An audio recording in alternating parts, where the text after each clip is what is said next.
भजेंगे, आके जग में भूल गए। और जिसने बनाया हम उसी से हैं बनाते।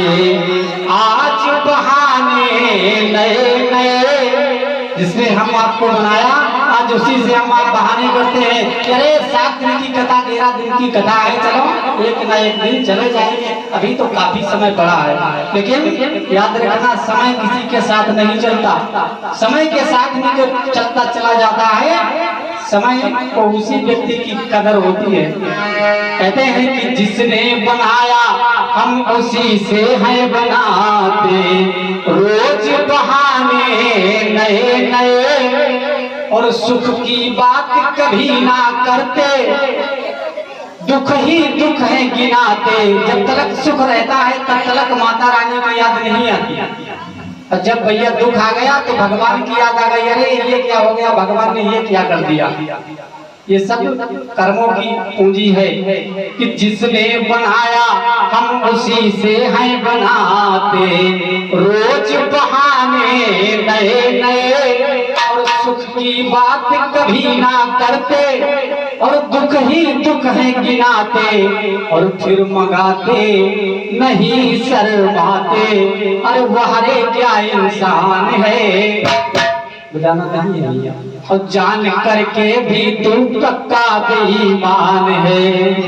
कहते हैं ये मनुष्य जीवन बार बार नहीं मिलता। संत कहते हैं कि बड़े अच्छे कर्म जब हमारे आपके होते हैं तब ऐसा जीवन प्राप्त होता है। और इस जीवन से अगर उस परम पिता परमात्मा का संकीर्तन, परम पिता परमात्मा को अपने अंतरात्मा में नहीं बसा सके तो ये जीवन हम आपके लिए व्यर्थ है। कहते हैं कि सिकंदर जैसा बादशाह जिसने सारी दुनिया की दौलत लूट करके अपने खजाने भर लिए, और जब सिकंदर गया तो दोनों हाथ जनाजे के बाहर निकाल के गया, और दुनिया को ये पैगाम देते हुए गया कि दुनिया देखे कि हमने सारी दुनिया का खजाना लूट करके अपने खजाने भर लिए, और जब मैं गया तो खाली हाथ गया।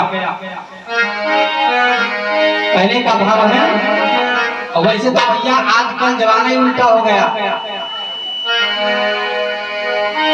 कहते हैं कि तुलसी ने रामायण लिख दी घर घर राम बनाने को।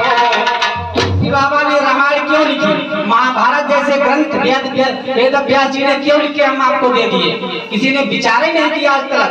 हमारे समाज को, हमारे परिवार को आज जानते हो किस चीज की सबसे बड़ी आवश्यकता है, रामायण जैसे ग्रंथ की। आज हम आप देखते हैं कि हमारे घरों में भाई भाई की लड़ाई होती है, सास बहू में नहीं बनती। आज हम आपके परिवारों में सबसे ज्यादा आवश्यकता है तो रामायण जैसे ग्रंथ की। रामायण जैसा ग्रंथ हम आपको सिखाता है कि हमें अपने परिवार में कैसे रहना चाहिए, भाई भाई में प्रेम कैसा था। कहते हैं कि तुलसी ने रामायण लिख दी घर घर राम बनाने को। आवाज पर भैया जमाना क्या हो गया कि भूल गए दोहा चौपाई गाते फिल्मी गाने को। और कहते हैं कि मंदिर सोने सोने होंगे, भरी रहेगी मधुशाला। पिता के सन्मुख भरी सभा में नाचेगी घर की बाला। अब देखा जाए तो वास्तव में ये बात सत्य है। हम आपके परिवारों में ये पश्चिमी सभ्यताएं जब से व्याप्त हो गई, लोग देखते हैं कि बारातों में जब डीजे बजता है तो माता पिता कुर्सी पे बैठते हैं और घर की बेटियां डांस करती है। ये संस्कार हमारे परिवारों में कहां से आ गया? ये हमारा सनातन धर्म है। हम आप कथा तो सुनते हैं लेकिन कथा की एक बात अपने दिमाग में नहीं उतारते, अपने परिवार के खालों पर लागू नहीं करते। यह फायदा है कथा करवाने से।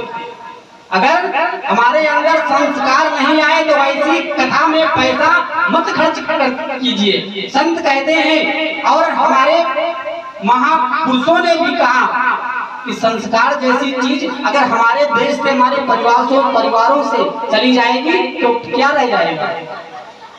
कहते हैं कि मंदिर सोने सोने होंगे, भरी रहेंगे मधुशाला। और पिता के सन्मुख भरी सभा में नाचेंगी घर की बाला। और कैसा कन्यादान पिता जो कन्या का धन खाएगा। रामचंद्र कह गए सिया से ऐसा कलयुग आएगा। कहते हैं कि नहीं, ये नहीं कलयुग नहीं, कलयुग ये कलयुग है, जहाँ करनी कमा ले तू और वजन पापों का है सर पे से कुछ तो घटा ले तू, कि हरिजन बन तो वैसा बन कि हरि सुमिरन की हद कर दे, और भजन के जोड़ से यमराज का खाता भी नील कर दे। कहते हैं कि आज एक पैसे में प्यार बिकता है, आज एक सिगरेट में यार बिकता है, और नगद बिकती है शराब में खाने में, और दूध भी उधार बिकता है।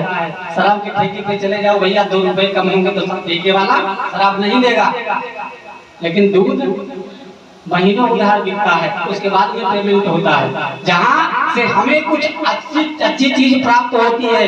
जैसे कथा भागवत में हम आप जाते हैं, कहते हैं कि सठ सुधरई सठ संगति पाई और पारस परस कुधात खुआई। जैसे पारस के पास अगर लोहा पहुंच जाए तो क्या बन जाता है? सोना बन जाता है। संतों ने बताया कि सठ सुधरई सठ संगति पाई और पारस परस कुधात खुआई।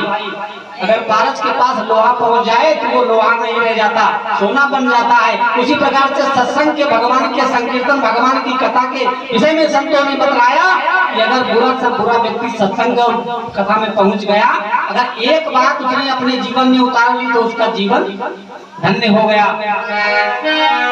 अब आप बताइए, संकीर्तन सुनेंगी या माताएं बहनें सवाल सुनेंगी?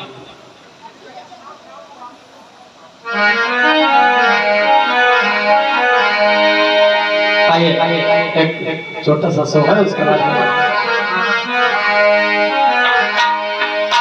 आइए। जब भगवान कन्हैया का जन्म होता है